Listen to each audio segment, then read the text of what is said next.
So hi guys, today I'm going to share with you the tutorial of how to prepare data for Ottawa.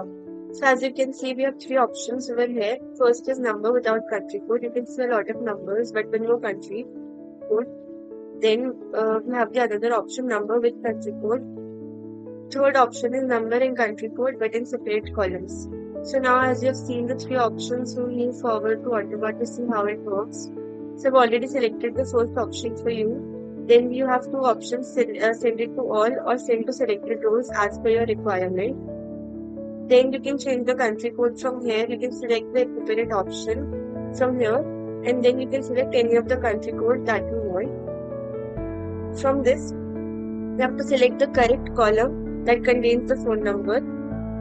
The message column is here in case you have a separate column in your sheet in which a message is written. In that case, you can use this option or you can write your own message or you can use a template. In this case, I'm using a template.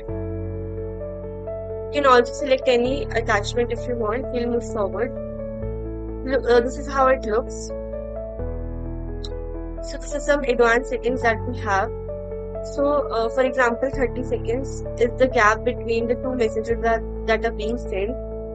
Then we'll wait for 15 minutes after sending 40 messages. You can customize this as per your requirement. So we'll go to the next option, that is number with country code. It follows the same steps. The third option is number and country code in separate columns. So from here we'll change the country code settings. We'll select country code and the column sheet. We'll select the country code option and further you can select the phone number, message if you have any, and the same procedure follows. So this was about it. I hope you have understood it. Thank you.